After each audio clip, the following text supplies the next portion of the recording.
यह कहानी एक घने और रहस्यमय जंगल की है, जिसे लोग डरावना जंगल कहते थे। इस जंगल के बारे में कई भयानक कहानियां प्रचलित थी। कहा जाता था कि जो भी उस जंगल में जाता है, वह कभी लौट कर नहीं आता। जंगल के बीचों बीच एक पुराना मंदिर था, जिसके बारे में कहा जाता था कि वहां बुरी आत्माओं का वास है।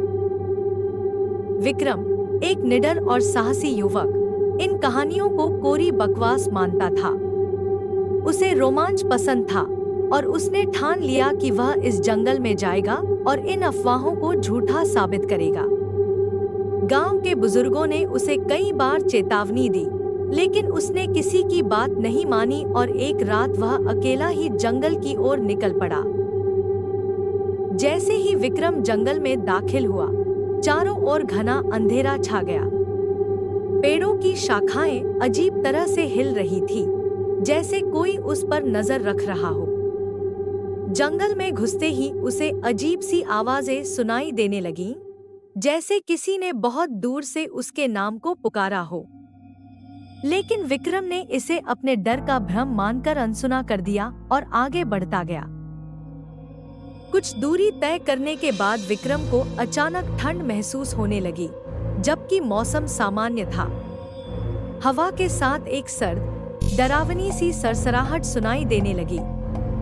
उसने सोचा कि यह उसकी कल्पना का खेल है, लेकिन तभी उसे लगा कि कोई उसके पीछे पीछे चल रहा है। जब उसने मुड़कर देखा, तो वहां कोई नहीं था। विक्रम का दिल अब तेजी से धड़कने लगा, लेकिन उसने खुद को संभाला और आगे बढ़ा। जंगल के बीच में पहुंचते ही उसे वह पुराना मंदिर नजर आया। मंदिर बहुत ही टूटा फूटा और सुनसान था। उसके चारों ओर सूखे पेड़ों की शाखाएं फैली हुई थी, जो अजीब-अजीब आकृतियां बना रही थी। विक्रम ने मंदिर के अंदर जाने का फैसला किया। जैसे ही वह मंदिर के अंदर दाखिल हुआ, अचानक दरवाजे अपने आप बंद हो गए। मंदिर के अंदर धूप अंधेरा था, सिर्फ एक पुरानी धुंधली लालटेन दीवार पर लटकी हुई थी।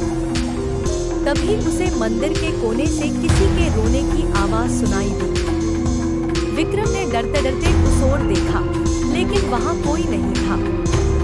तभी एक ठंडी हवा का झोंका उसके पास से गुजरा और एक अजीब सी छाया दीवार पर दिखाई दी, जैसे कोई औरत उसे घूर रही हो।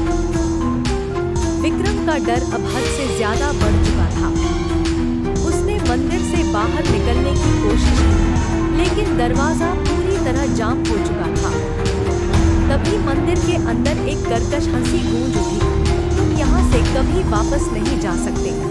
विक्रम ने इधर-उधर देखा, लेकिन कोई नजर नहीं आया।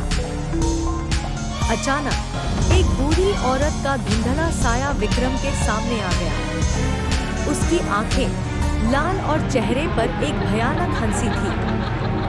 तुमने मेरी शांति भंग की है, अब तुम इसकी सजा भुगतोगे, औरत ने कहा।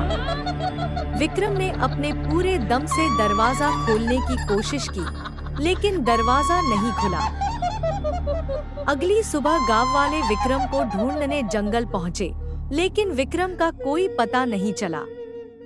लोगों का कहना है कि अब वह भी उन आत्माओं में शामिल हो गया है, जो उस जंगल में भटकती रहती हैं। तब से उस जंगल के पास जाने की कोई हिम्मत नहीं करता और रात को वहां से अजीब-अजीब आवाजें आती रहती हैं। इस तरह वह डरावना जंगल अब और भी खौफनाक हो चुका था, जहां जाने की हिम्मत कोई नहीं करता।